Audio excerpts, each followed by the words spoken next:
Now I feel like the whole world is going to be against me and my whole world's going to be ripped apart. You always been a straight shooter with me. Do you hate me? Does everyone hate me? I don't hate you, and I don't think everybody hates you. But I think you handled this terribly. Yeah, I agree. I think you've basically ruined some people's careers, and you've hurt a lot of people that did nothing but look out for you and try to stick by your side as best as possible. And still to this day, despite those things, do not wish to see you suffer and do not wish to see you canceled or shut down. So you've seriously hurt people that, despite everything that they've gone through because of you, still don't want to see you fail. I know. And I do not deserve that. I felt like my excuses don't matter, but I felt like I had no choice. I had to do it to get back when I realized I didn't want to lose, and I hurt a lot of people, which is why I've done the only thing I can do. I've given them Callus Row. I've removed myself from it, sworn off VR chat. For Kelly, I've sent her a severance package, and I've talked to Brett to give her some music work to help her career continue. I am not going to come out and say anything to them. I will only say bright and wonderful things about them. I didn't want to do any of this, as little as that might matter, but I didn't want to. And I hope that in time that they'll forgive me, even though I don't deserve it. Well, you know better than most people that all actions have consequences. As a person who creates stories for hundreds of people, you know that all actions have consequences. So, obviously you didn't want these things to happen, but these are the consequences of your actions. Yeah, I know. I know. I feel like my world's ending, but I deserve it. All I can think about is what I'm gonna lose, and I'm worried about my mom, and it's all coming at me at the same time, but I know I don't deserve anyone's sympathy. I think there's something really important that you need to think about, and you know, I know you've told me that you don't want to hear me preaching at you before, so I'm not going to do that, but there's been so much that's happened that's been absolutely incredible around your career over these past couple of years. Yeah. And I think it's very important, if you can, take this time to step back and evaluate what really, really matters to you.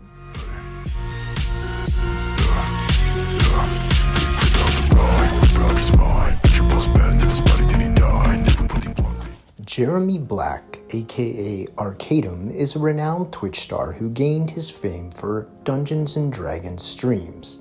Currently, he is no longer streaming, but was in the spotlight for facing accusations of sexual assault and emotional manipulation. Most of the female members of his circle have come out and accused him. They have shared their side of the story, and Arcadum promised to share his side from his Twitch stream. Jeremy Black faced abuse allegations by multiple women and is in the center of a Twitch drama that is still ongoing. He was accused of sexual assault and emotional manipulation by the fellow Twitch personalities of his circle. Most of them have posted their own story on Twitter and shared screenshots as proof. The stars, like Momo Mischief and Kelly Siren, have posted a long blog to relate an inappropriate behavior that Arcadum has partaken in. They have mentioned every detail of how he tried to take advantage of them. As per a post by Kelly, Jeremy told her that he was having a major problem in his relationship. When she tried to help him, he asked for sexual favors and intimate connections. Here is some of that now. You can try if you want, but she didn't want to talk to you. She's already told me that. She doesn't want to talk to any of you.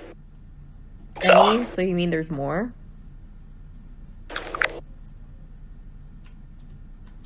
Yeah. I've told you that. No, you haven't. I brought it up a couple times and you just said no. Well, not when we were doing stuff, no. Is it anyone I know? No. At least, I don't think so.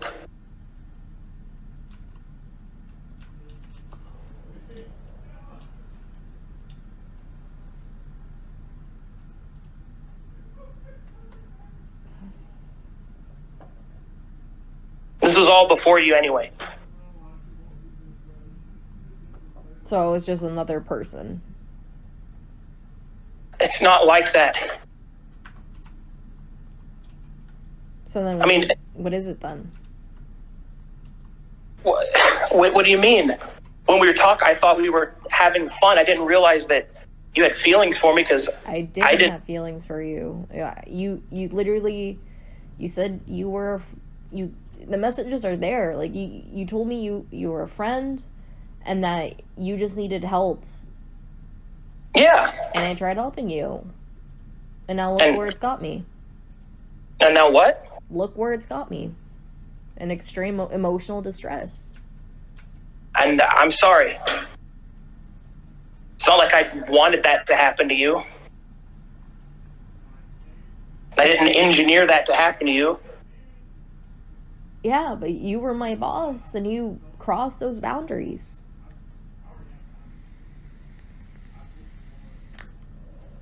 I'm sorry.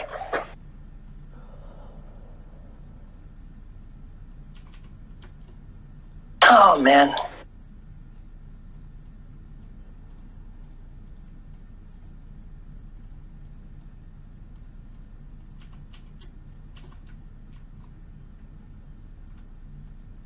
Oh, man, my life is falling apart.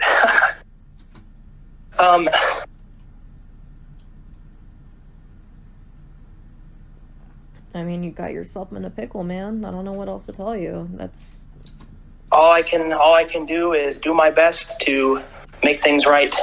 I remember I warned you. I even warned you. I was like, just make sure you don't do this a lot because this is how most streamers fall. Yeah. Well, you were never an object to me. Ever. And I will stand by that because it's me saying it. I know my heart. You were a friend. And I'm sorry that we fell out of touch due to various circumstances. But I hung out with you with Chandler. I wanted to make sure that happened. And we had a great time. And it was no problems at all. And I was very happy for it. And I'm sorry this is happening now. This is not what I wanted. This was not my intention.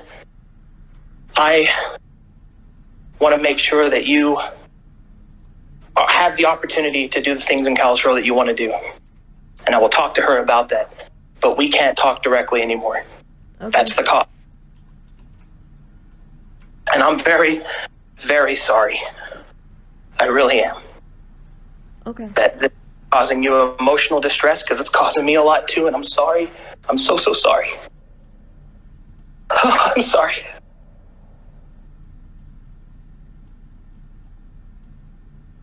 Are you doing okay?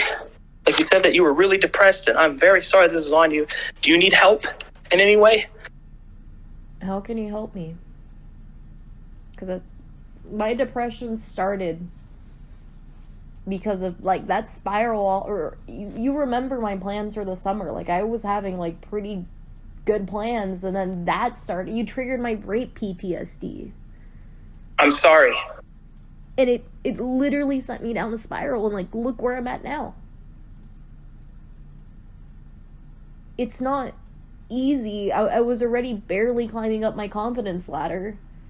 And after that, you just kind of, like, knocked me back all the way to square one. And it just feels like... Okay. Here I go again. Like, it just feels like I have to deal with it. And you just get to say, okay, I'm sorry, and then move on with life. So, do you want me to suffer for it? Is that what you're implying? No. Because you know what I get to move on to? I get to move on to being homeless and begging my wife to accept my forgiveness, or accept her forgiveness, and a bunch of other shit that is really stressing me out, while also juggling all the different... My life isn't going to be some cakewalk that I'm going to walk away from this unscathed. Cry. I'm not. Yeah, but you're the one who decided to do those acts. Yes, but so did you. I didn't make you do anything. You're the one who said you needed a friend. You said okay. Are you saying it's my fault?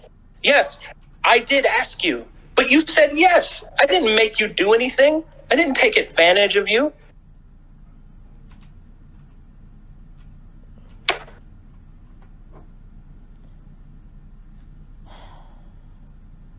Is that what you feel like happened? I was True. literally at the bottom of my life. You said you needed a friend. I tried to be your friend. And then you kept hitting on me. And then when I tried to, like, tell you to just find escorts or find someone else, that wasn't good enough for you.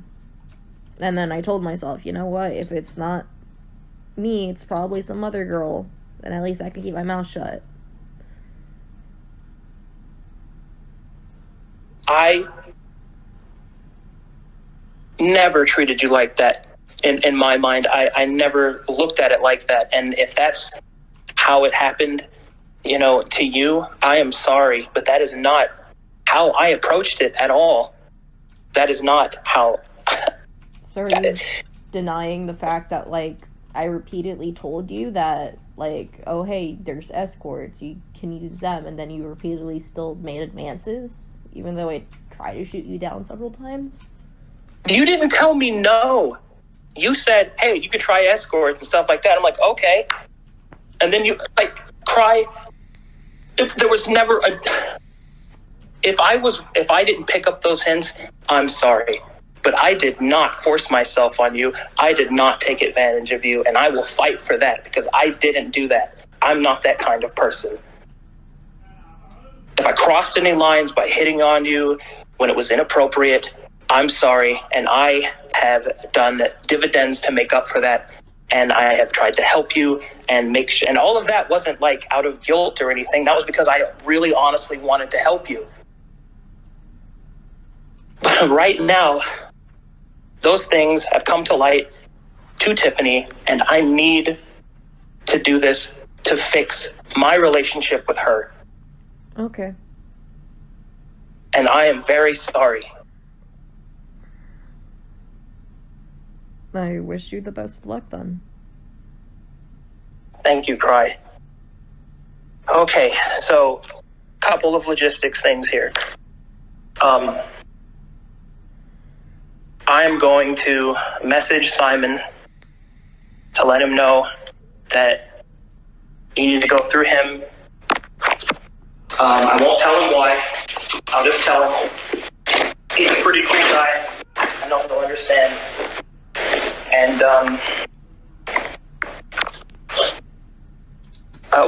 do you still want to be on the marketing team? Like, what's your plan? I know you're in a depressive state right now. I've been filming. You have? Okay.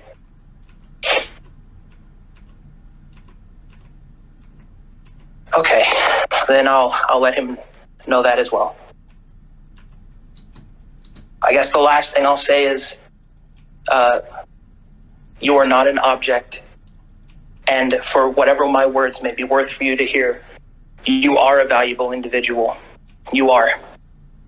And you can do whatever it is that you put your mind to, and that I believe in you.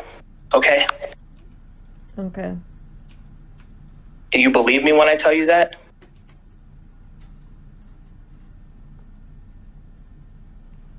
Because it is the truth. I believe that.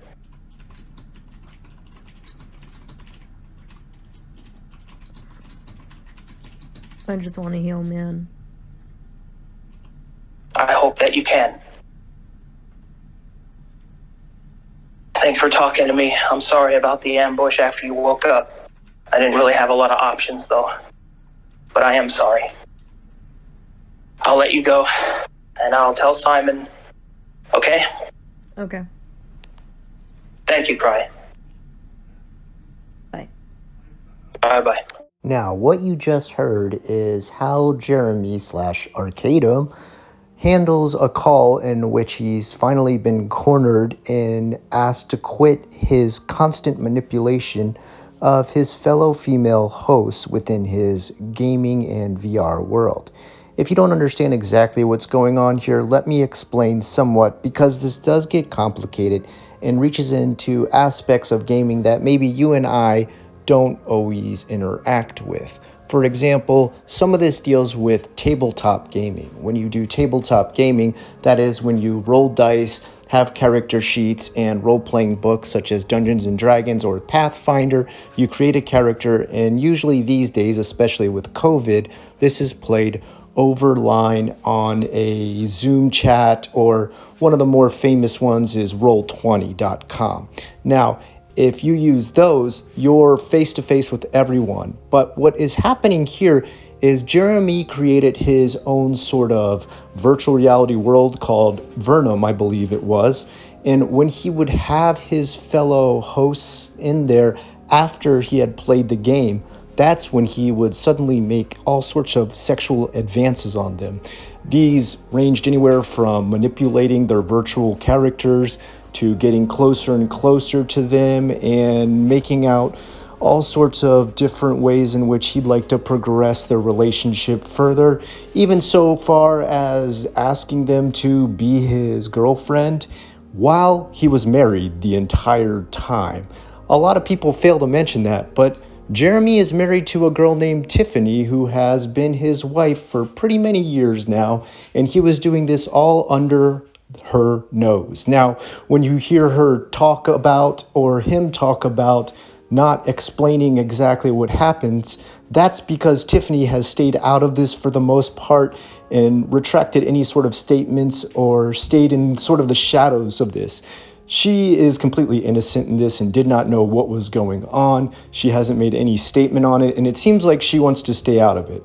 As far as I know, they are separated as of now, although there are talks that Jeremy and his wife Tiffany did get back together after all this came out. In fact, Jeremy even tried to rebound and come back to Twitch to game again only 30 days after all of this went down. It gets so much worse though, and I think where we can really start to see the true progression and personality and disposition of Jeremy is when we listen to how he treats his friends. This call you're about to hear now is with another Twitch streamer known as Naomi, and it's gonna rattle you with how he treats his friends, how he talks to them. This girl is simply calling him and asking him for an apology because he said something offensive online, and Jeremy cannot simply just say, "I'm sorry." He has to control and manipulate the situation constantly. Hello. Hello. Hi, how you doing? Today is not a good day for me at all. Yeah, me neither. Right, so let's get this over with. I didn't mean any insult when I said what I said. It was very tame compared to what all the rest of us were doing and talking about. For sure. You joined in, and you had every opportunity to see that coming before you joined in of how we were talking. Actually, I came in literally when you mentioned Neve, like to the stream. Then that is not my fault, nor is what happened to you this weekend, nor is what happened to me. Of course. Your fault either. My point is that this is basically how this is going to go down. The way I look at it. You joined in. I took a soft shot at you. Very tame. The same thing I would have said to anyone else. And that obviously hurt your feelings. That's not how I meant it. Nobody else there thought that's how that was meant. Nobody listening thought that's how it meant at all. I mean, in response to that, like one person in the call was like, "Oh, bro," like in that kind of tone, and a few people in chat said it was too far. Well, okay. First of all, people in chat are going to exasperate everything, and if you're using them as your argument, it's not a good argument. And okay, Kelly also thought it was too far because I was crying and her and I were hanging out after, and she was asking why I was sad, and I told her that that's what you said, and I understood that it was banter, but that it hurt me, and she understood and well, yeah, like, what is she supposed to say? What, that you're wrong? No, she's going to be supportive to you. Come on. Okay, dude, I'm just saying that Anyway, like I was saying before I was interrupted, Harm, that's his way of joking and going, bro, like to exasperate it. That's a whole back and forth thing that had been happening the whole time. So here's my problem. That's where I go to relax. I was relaxing and having a great time. You came in and I wanted to include you, which is banter. So when I said, you don't get invited back to the parties. The perfect response would have been the same amount of parties you do, and that would have been fantastic. And I would have loved it because that is how friendship is showed, especially amongst the crowd that I was hanging out with at the time. So now we move on to this point. I will no longer be bantering with you because I have no way of knowing as to whether or not you're going to be able to take it, because I have been very, very careful leading up to this point on what you can and can't take, and it seemed like you could. I was wrong. And the only way to ensure that this won't happen again is to not do it with you anymore. There you go. That's the solution. I mean, if that's what you feel is necessary, okay. That is the solution. But we've literally been bantering for like a year and a half, and I've never had issues. Which is why I felt comfortable that I could do something, especially something that's soft. No, but this is what I'm saying. What was your intention? That you would message me in the middle of the night after I was laying down saying that was uncalled for and too far? Like I wanted to tell you. I wanted to tell you. Right? That's what you wanted. Yes, but that doesn't mean you that... got it. So what else is there to talk about? That doesn't mean that you need to completely, like, shut something down. Like, No. You don't get to decide what it means. I get to decide how I react to it. And the only way to ensure that you are not harmed again is to not include you. It's as simple as that. Like, what did you think was going to happen? That I'd say, you know what, you're right. And then I'd walk on eggshells around you for the rest of the time. Like I have to send you pre-messages to make sure that what I say is fine, because obviously my preordained, no, that's not the right word. My predisposition towards you was incorrect. All right, if we've had 100 conversations and one of them went awry, that doesn't mean we need to stop having conversations. That's not what I said.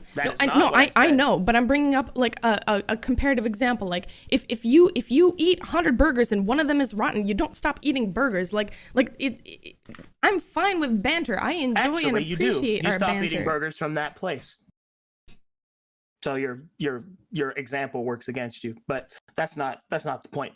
The point is that this is what happened. This is the course of events, and I'm not even going to get into the whole you trying to explain to me how to treat people. I'm not even going to get into that because that was just patronizing and condescending. The point is that you came into a group that was already established, and which a social paradigm had already been established, and which we were all riffing on each other. Now, because you didn't know that was happening when you walked in, that is not our fault, that is yours. That's number one. Reading a situation is the common thing that people need to do when they walk into any situation. Sit rep is a basic setup to understand anything that's happening. Number two, I tried to include you in it because I know that you're a quiet one. So I tried to throw you in there, and I used that opportunity of correction as an opportunity to get you in there, because while it might seem lesser to you to correct me like that, up to that point, that was the object of banter because that correction had just happened. So therefore, when you play the first card Naomi, that tells me you're ready to play the game. And therefore I countered, because that's how banter works. And the counter was very light, incredibly light compared to all the shit that we had been talking. But apparently, due to things that I could not possibly have known about, it was too much for you. So, and so in response, Arcadum, I wanted to let you know that it was something that specific comment was something that was a little hurtful to me, because I didn't want to hold on to it. That was a little uncalled for, and after a really bad weekend, that shit made me cry. And I said, I was kidding. That was just banter, Naomi. I'm sorry it hurt your feelings. And you said, some banter can be hurtful, Pepe Hands. And I said, I will not banter with you anymore. I'm fine with banter in general. How much good shit talking we have done over the past hands. And you're basically saying, nobody, Naomi, nobody likes you. That's not really banter, in my honest opinion. That isn't what I said, which means that at that point, any discourse that we would have over it becomes pointless, because you're already believing I said something that I didn't. Well, not getting invited back to parties doesn't mean people don't like you. That's not what I said. I know that you, I'm not saying that I took it as a personal attack of people don't like you. I'm saying that the banter of not getting invited. No, you specifically said it's more personal. So you did take it as a personal attack. So, what? No, so what I'm saying, Arcadum, is that I didn't perceive it as you telling me that nobody likes me, because I understand that what you were doing was banter, but the phrase you don't get invited back to parties implies people don't like you enough to invite you back to parties, or something negative results in you not being invited back to parties. If you take it past banter, it can mean that. So that fault is on you, but not me. So I'm saying, what I'm saying is that that phrase in and of itself did not feel like banter to me, because I don't take. That's not my problem, is it? I mean, wait. So be stronger. My advice, or don't play. What did you think the response should have been? What did you expect? From what? From bringing this up to you? Yeah. You got your apology. That obviously wasn't enough. All I wanted was to let you know so that I wouldn't hold on to it, and it wouldn't keep being a little sore spot, right? Yeah, you kept drawing it out though. I said, I was kidding. It was just banter. I'm sorry I hurt your feelings. That's it. That's what you came for. And I wanted to let you know. And then you said some banter can be hurtful. I wanted to let you know. Because you wanted to fucking lecture me. That's what you wanted to do, and that's what you tried to do. See, that's the problem. Telling me that you had a bad weekend and I made you cry over some banter, that was resolved the moment I responded with, I was just kidding. It was just banter. I am sorry it hurt your feelings. That is because that was my intention, an understanding that it hurt you, and an admission to fault, in which I took care of all of that in 2 sentences. And then you tried to go into your regular lecturing self, which you've done plenty of times. Some banter can be hurtful, and I just didn't want to deal with it.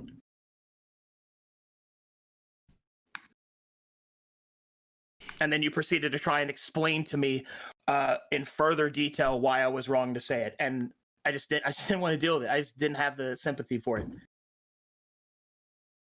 Normally in friendships, people don't say either deal with the status quo or leave. I only said that after you brought it up to this point, because if I don't understand what it is that you actually want, I still don't.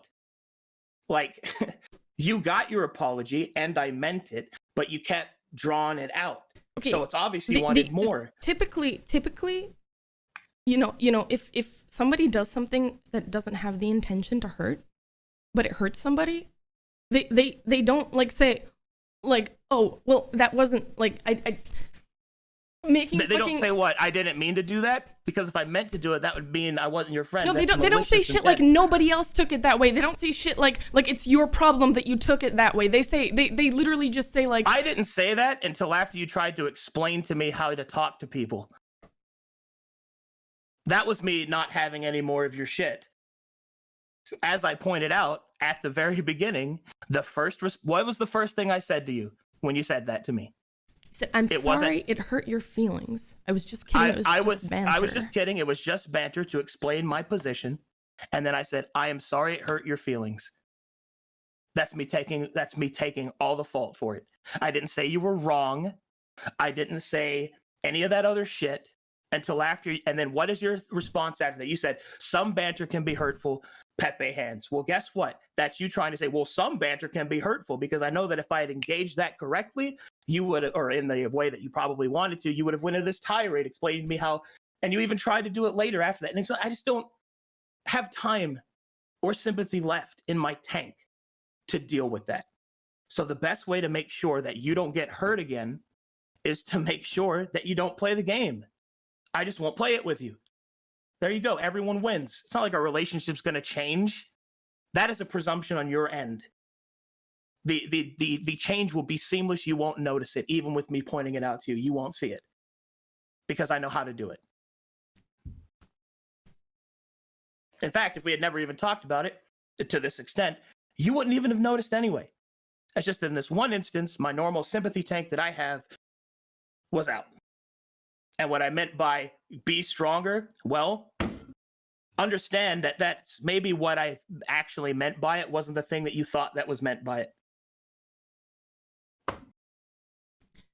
The reason why I said that's not banter anymore is because I enjoy banter. All right, it wasn't to start getting into a thing about how like to start getting into a lecture. The reason why I said that's not really banter in my opinion is because that specific comment hurts me. Most of the time, I love banter, all right? And I didn't feel like it was necessary to be like, okay, we're not going to banter anymore. Like that part's gone. You know what I mean? Because well, because you felt the need to message me and I made you cry and all that. I don't want to fucking deal with that guilt. And the only way to make sure that that you're not hurt, more importantly, but also that I don't take yet another mark to my guilt, then is to just not play the game. Because for the advanced level of empath that I am, taking the year that we have spent together and felt each other out, talked to each other, feeling it out, that I tried to invite you to play the game with me and then I hurt you, means either A, I'm not nearly as perceptive as I was hoping I was, and therefore I can't be trusted to play, or you can't take it. Both of these things are it's one of those two things. Or the third one is, this was just a shot on you on a bad day, but you're not taking it as a shot on the bad day, so you've taken that off the table. So therefore, the only way to ensure actual resolution, because I'm not going to all right, let's take it as a shot on a bad day, and because of the kind of person that I am, I want to bring up shots, even if they're on bad days, because I don't want friendships to be fucked up with people that I care about, all right? None of this is going to happen like that. Your presumption, what, are you going to think we're not going to be friends anymore because of this? No, I just won't play with you like that. That's all. It's like, don't invite them to dodgeball. It's like, that's all it is. All right. I mean, unless you've got a better idea, I'm keen to hear it that ensures that you're not hurt again. Is there any other methodology that you can suggest to me that guarantees that you won't be hurt again?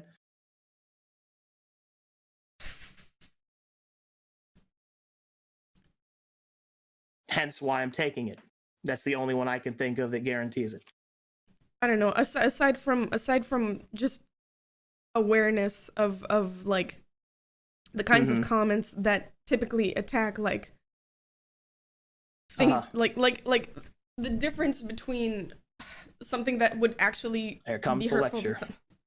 No. You're asking me for suggestions, right? Yeah. You literally just asked me for a suggestion. So what I'm responding with is my idea, tossing it out there. I'm not trying to lecture you. This is my idea. Like just being aware that there's a difference between being like some bad. And I don't know. We've done so much banter over the past year and a half. There's obviously a difference between that kind of stuff and something like this that is like, because you know people, you know the kinds of things that will hurt people. Like you've said yourself that you know how to dig into people. So understanding that like using the things that actually dig into people when you're bantering is not as fun as the more lighthearted banter that fucking most people love participating in. That was light. That was Maybe it's not to you, but that was light in the intention. And furthermore, I know all that, which is why when you said that it was too much, I said I was sorry. The conversation could have stopped there and then it would have been fine. But when you proceeded to try and drag it out, I saw you weren't ready to play the game. Simple as that. Because you wanted more than an apology. No, dude, all I wanted was an apology. I think that I apologized to you once, and then I apologized to you again, and then you kept trying to push. And let me explain something to you that I don't think you're getting. Okay. Full disclosure, 4 cards on the table. Yeah. Are you in an emotional state to handle this? Because I'm not going to hit you when you're down. I don't know. Depends on what it is. In that case, I won't tell you.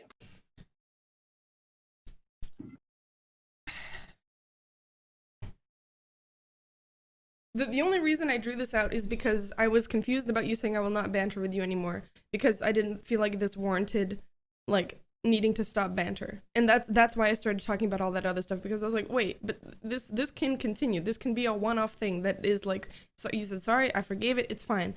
And I just wanted to explain why it was outside of the realm of normal banter. Like, okay, this comment I didn't perceive as normal banter. That's why it was outside of the realm of the usual stuff that I'm always fine with. Like, that was my intention. It wasn't my intention to be like... Well, that explains why Kelly left. Well, her and I were going to hang out anyway, and I messaged her if she still wanted to hang out. I didn't message her talking about your shit. Yeah, I'm going to have to deal with that later. What? I never messaged her, like, hey, Arcadum said something and I was sad. What? Or are you talking about something else entirely unrelated right now? Her and I were going to hang out anyway, and I messaged her. Did you or did you not talk to her about what I said? Yeah, but that was after. Oh, now I'm going to pay for that. What? No, dude, that was way after her and I had already started talking. That's not why she left. Okay, well, here's the thing. You don't know her as well as I do. And if you think for a fact that what you've just done won't have rippling consequences, then you're wrong or naive. So, sorry. Like, now I have additional stress. Now I know I have to deal with that. And please don't message her trying to nip it in the bud, because that will just make it worse. Her and I hang out all the time. Her and I had a planned hangout. She didn't leave to come talk to me about this. We had plans anyway. I messaged her like, hey, are we still hanging out? Are we still on for tonight? And she was like, I have a headache, but yeah, I'll be there in a minute. That's why she left the group call, because her and I had plans anyway. And she said she'd come back. That's the part that you're not understanding. When her and I ended our call, she was planning on going to bed. Yeah, and now she's streaming. By the time we ended the call, okay, you guys were already done streaming. That's why she didn't come back, because it was over. Her and I talked for a while. We were still in there. We were still in there after I streamed for like an hour and a half. But anyway, I'm not gonna try and argue about the semantics of it, because the point is, I know I have to deal with that now. She's probably gonna fucking take smaller shots at me, and I'm gonna have to deal with that. And I'm just.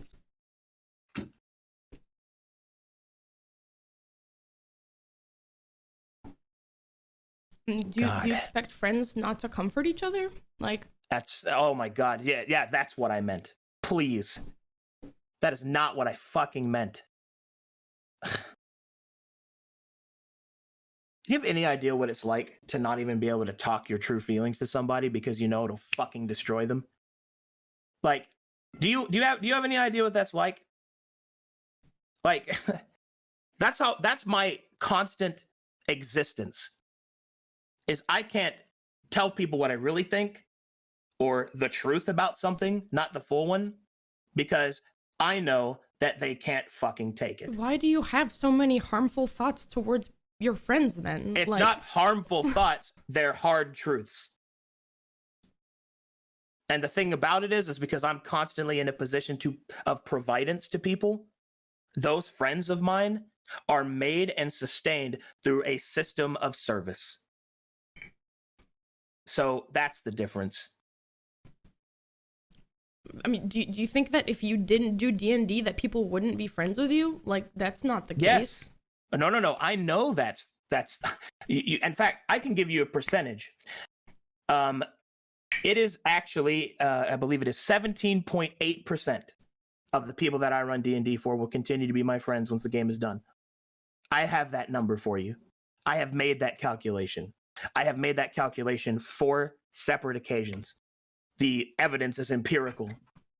So, sorry, but that statement that do you think they'll stop being your friends is actually yes, as much as you might not like it to be. We don't live in a world of what we'd like to be. We live in a world of realities, and that's the reality of it, is that 17.8% of you will not talk to me again.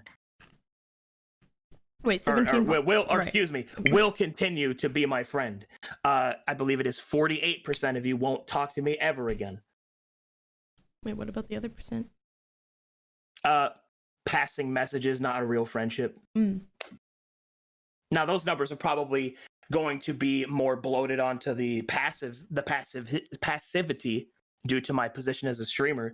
I haven't done the recalculations based off of that yet, but I can tell you unequivocally that the use of D&D in order to make friends has a 17.8% retention rate.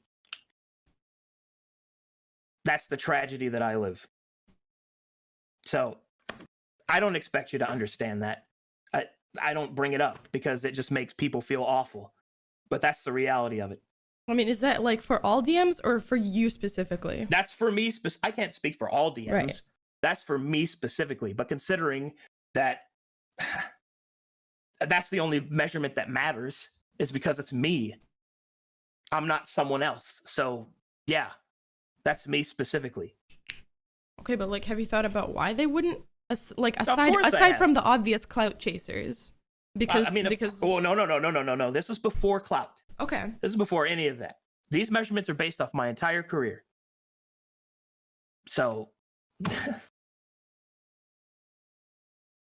17.8%. Okay. Well, have you thought about why though?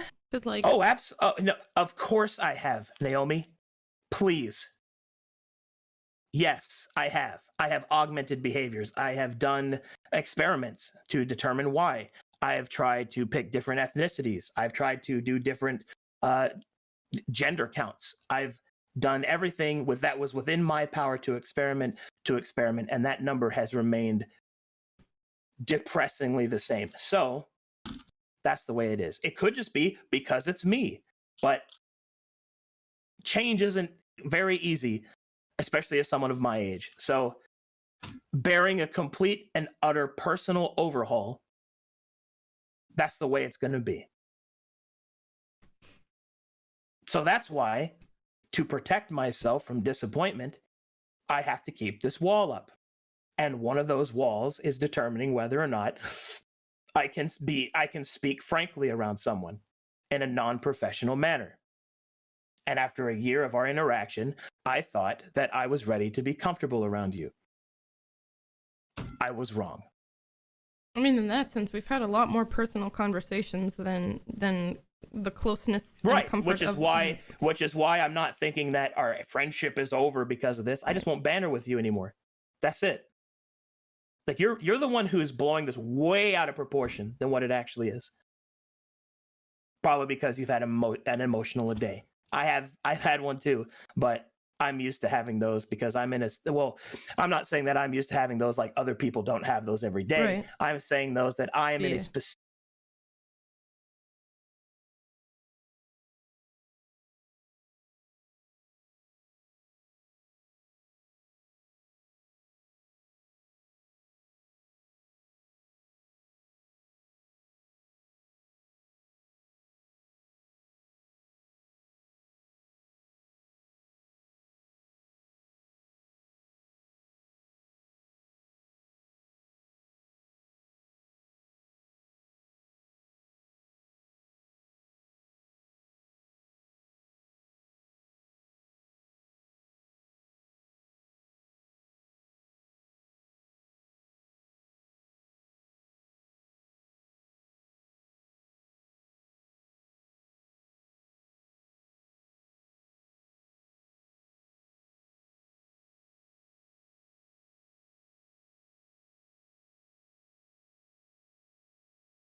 specific situation in which my training prevents me from being, I don't have the luxury of being emotional. I don't get to message people in the middle of the night with, you know, something they said to me hurt my feelings. I don't get to do that. As far as that goes, if you've got alerts on, it wasn't my intention to get you out of bed or anything. Like, No. It didn't wake sleep me up. schedules I was already all there. out of whack. I said in the middle of the night because it's accurate, not because it's an intention that you woke me up. Yeah, I have no fucking semblance of sleep right now. Everything got fucked up. But my point is that that's the reality I live with. Right. You're taking this way out of proportion to think that because I'm not going to banter with you anymore that I'm going to stop being your friend. You won't even notice the difference. I mean, you might. I don't want to speak in absolutes, but my prediction rate on that's pretty high. You won't notice the difference. So it won't matter. It's just another adjustment that I have to do in my constant state of service that I live in. We wouldn't even be having this conversation if my sympathy had been higher, because it would have taken more levels of pulling for you to get to that statement that I knew was going to be polarizing. Right. You only got 2 layers of sympathy this time, not the normal 6 that I give to you. I'm sorry if that sounds aloof or cold, but that's literally all this is to me, is just numbers. Each person has a different level of sympathy that I give them, and I allot that as much as my mind can take. Man, maybe that 17% exists because people are numbers to you. Like I know that people are way more than numbers to you. Whoa. But like all of this like testing stuff and like trying to like dive so deep into people. It's what I do. That's why I'm good at my job. That's why I can make connections. That's why I can make friends with almost anyone. Dude, it's like a blessing and a curse. Well, yeah. But I mean, look, I was a soldier. I know how to pay the dirt price. Yeah. I know how to eat shit and keep going. I'm tough. Well, if I wasn't tough, I would have died long ago. So yeah. Well, this is how it's resolved. I think there might be a few more people that would want to stick around even if you didn't do D&D, but thanks for the conversation. Yeah. Is there anything else you'd like to say? No, aside from the fact that like I still think you're a really cool guy, and I think that like you beat yourself up too much. Well, I mean, I don't really view this as beating myself up. I mean, it's you definitely beat yourself up about other things, though. Well, yes, because I know myself. Yeah. Let me. People think that, oh, you're way too hard on yourself. I'm hard on myself in the way that I'm hard on myself because once, many years ago, I allowed myself to become arrogant, and I became the most evil version of myself that I have ever witnessed. Mm-hmm. It disgusted me. Because imagine, you know me enough now that you know what my abilities are. Uh-huh. Imagine if they had no temperance. Right. And I was selfish. Uh-huh. Imagine the destruction that I could wreak and get away with it. The problem is that in the military, I was not a good person. Right. I wasn't. And it was only because of my self-realization that thankfully my love for D&D outpaced my selfishness, and I was able to retemper myself. Mm-hmm. These are the things that I put in place specifically to control who I am. Mm-hmm. So when I'm talking about what it's like to not be able to say the things that I really want to say, that part of that, which everybody shows restraint. Everybody who wants to. Yeah, if people didn't, people would be canceled left and right. Like. Yeah. But the thing is that I know that my influence is palpable and is naturally more destructive than most other people. Now, granted, recently I've been exposed to other people who also have that power at differing degrees and specializations. But from what I've noticed, with the exception of probably 2, mine is stronger than theirs. And I keep it in check. Because if I don't, I could really hurt someone, and that person has an audience. Right. So Now there's the risk of insane backlash. no, it's not even that. I don't care what happens to me. I care about what I just did to that person. And because their pain is then magnified because of their audience. Mm. So anyway, I normally don't talk about this kind of stuff because it makes people treat me differently. Mm-hmm. That's why I don't talk about it. They either don't believe me at all, and they think I'm a liar, I'm delusional, or even worse, they believe me and then they watch everything that they say around me. That's why I don't tell people it. That's also why I don't play Among Us. You ever want to know what it's like to play Among Us with me? Ask Momo. I mean, that's why I don't play. That's why I don't play it. The first tier group, where we all play together, you joined us. It was pretty funny. Okay. Well, anyway.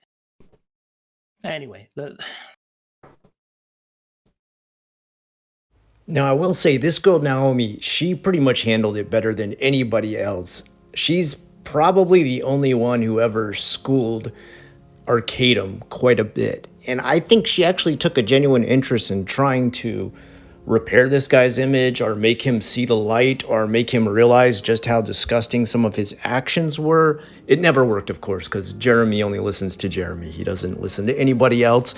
So it eventually became known that he had done this to over 20 different women online, sending them all sorts of nasty messages, invites to do VR roleplay, erotic roleplay, if you will. I'm not sure what the kids call it these days. I've never ever done any of this VR stuff, so this was a completely new realm of sexual harassment to me. But guess what? Arcadum found a way. He went beyond the boundaries of physical contact and figured out how to harass people online via these VR chat rooms.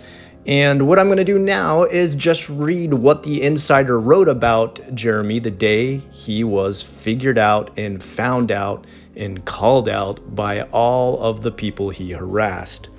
A Twitch streamer who gained a following for playing Dungeons & Dragons online is responding to a wave of misconduct allegations that have surfaced on social media this week. Streamer Jeremy Black, known online as Arcadum, pushed back on allegations of emotional manipulation and sexual harassment from nearly 24 individuals in a statement on Thursday. Over the course of the past week, 21 streamers and colleagues who worked or collaborated with Black released twit-longer statements detailing their alleged experiences with him. The allegations range from Black masturbating while on call to forcing a woman up against a wall to kiss her. Black, who has over 2,400,000 followers on Twitch and ran a virtual reality roleplay world called Callous Row, works with popular streamers like Michael Reeves, Lily Pichu, and Moon Moon, as well as traditional celebrities like Felicia Day. Black had created a network of volunteer artists, coders, and community members who helped him run his Dungeons & Dragons campaigns and Callous Row role-playing sessions.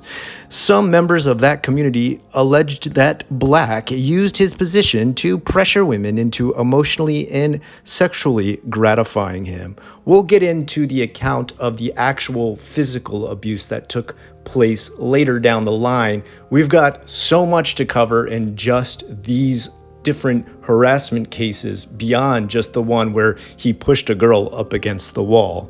3 women claimed that Black sexually harassed them online and in virtual reality. Multiple women said Black sexually harassed them on Discord or the video game VR chat, where users can control the bodies of avatars using virtual reality controllers and headsets. Now, this is the stuff I'm mostly unfamiliar with, hence I actually have to read a bit of a description because I am unfamiliar with this basis of interaction. Most of the women Black engaged with were VTubers or virtual tubers, who used virtual avatars controlled with face and body tracking technology. Oh, okay, I kind of understand that aspect, but I didn't realize how much it lets you, I guess, move around your character while I thought it would just move the head a bit, but okay, I guess this is a full body experience. None of those who shared their stories released their real names, and many of the stories that happened in game were not recorded and lack corroboration. Now, there is a bunch from a bunch of different abuse victims. If I sat here and read every single one, it would literally be a multiple part video that would go probably for 5 to 8 hours. If you really want to hear every single thing read out, Boblack's the guy who reads all the Twitter comments. He's gone through and actually taken the time to read all of them, and he was reading them as they came out. Go give him the view. He deserves it. That had to be a hell of a thing to read for days on end. Anyway, let's get back into someone we've already talked about, and that is Kelly Siren.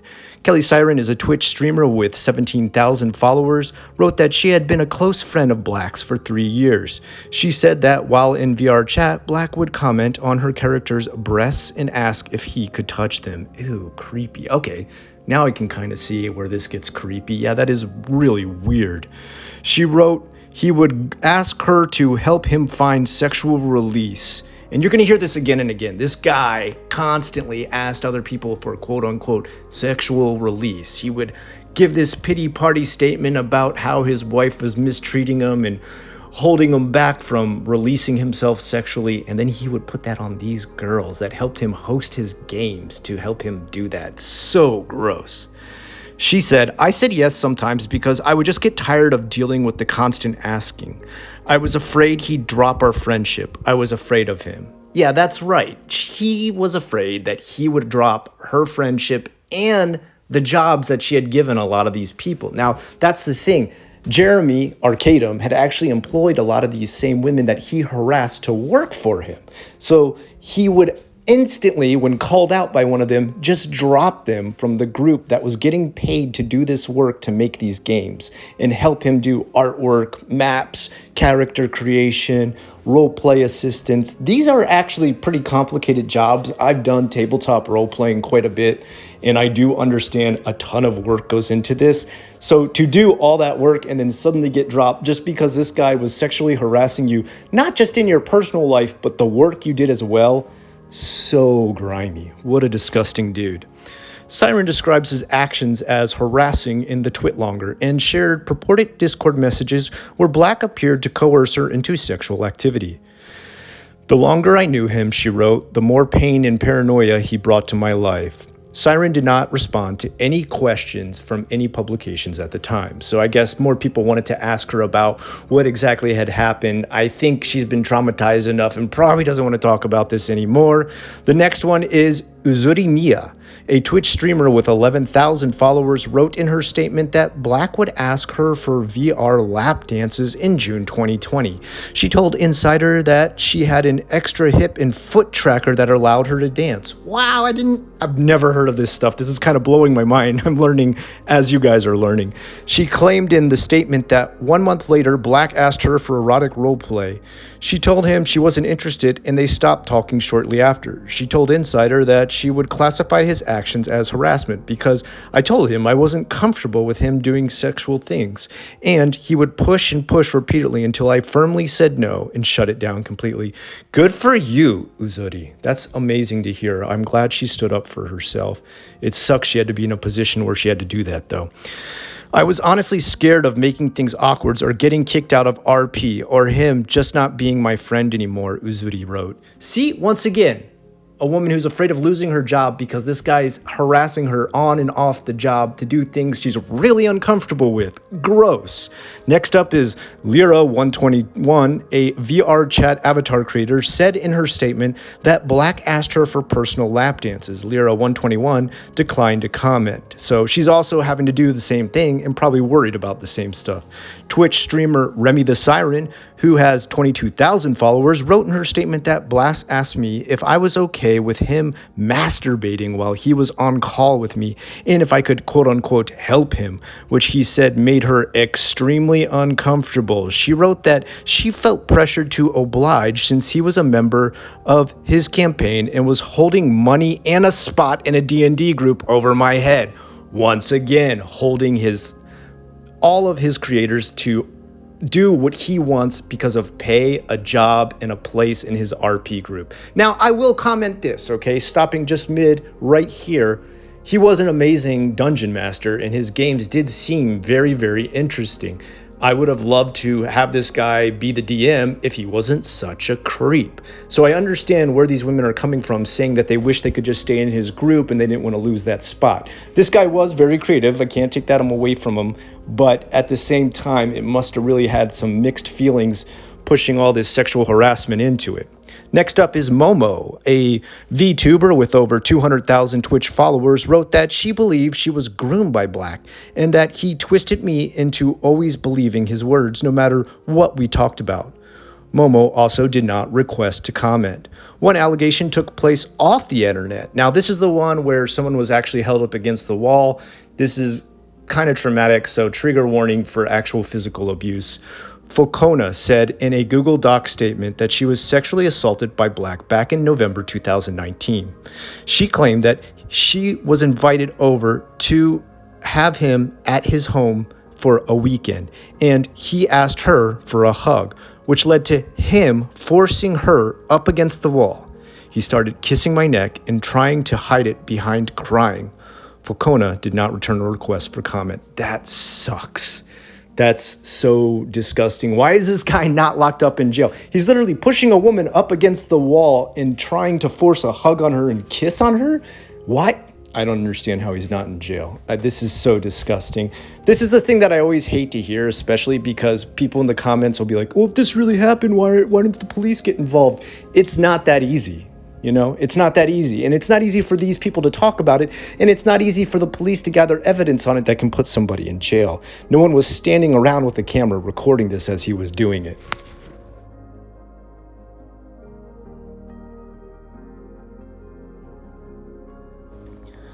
Jeremy / Arcadum's response to this was pretty poor. He didn't really take a lot of ownage of what he had done. And he was supposed to go on Twitch and make a live statement to kind of explain his side. That didn't happen. So many people came out that by the time he finally released his quote-unquote statement or response to everything, it was little more than a footnote on a Twitter page. And we're going to read it now. But I'll be the first to say this doesn't even slightly cover everything this guy has done. In Black's Thursday response, the streamer wrote that he, quote unquote, developed and engaged in a wide range of relationships with people over the years, and that he, quote, never engaged in non-consensual activity. He wrote that his fiancée, Tiffany Tiefling, found out last week about sexual messages Black sent other women. This was a painful experience, and as a result, I have learned and reckoned with many of the mistakes I have made, Black wrote. I will not be streaming as I continue to reflect on my actions and seek therapy for personal issues I have struggled with for some time. Tiefling on Wednesday livestream said that she, this is Jeremy's wife, read through the direct messages and conversation Black was having with women on Discord and distanced herself from every bit of it. The moment I saw proof, I made sure to get away. The initial women involved got together following Arcadum's banning a bunch of us from various servers, said Naomi Oop, one of the women who released a statement, and a Twitch streamer with 80,000 followers. We noticed, put two and two together, and realized just how many there were of us. A representative for Black declined to comment on anything that had happened. So that is the end of the story for Mr. Jeremy Black, aka Arcadum. He actually came back a little bit ago, I want to say probably about 5 months ago or so, and made a statement that he had done lots of healing, gone into a recovery service, done sexual rehab, and was ready to get back online streaming and doing his RPG games. But guess what? Nobody invited him back. I do believe he's already been banned on Twitch. I don't think anybody wants him on YouTube. And he's lost almost all of his following. This guy had it all. Why does this happen over and over again? These guys get an iota of power and it all goes to their head. And they think they can control, manipulate, and abuse everyone around them. They feel like they are needed by the world. What they don't realize is that the entertainment they provide, the charisma they provide, is the only thing the world is actually seeking. No one wants all the nasty stuff that comes with it. You're supposed to be professional, keep that stuff locked away.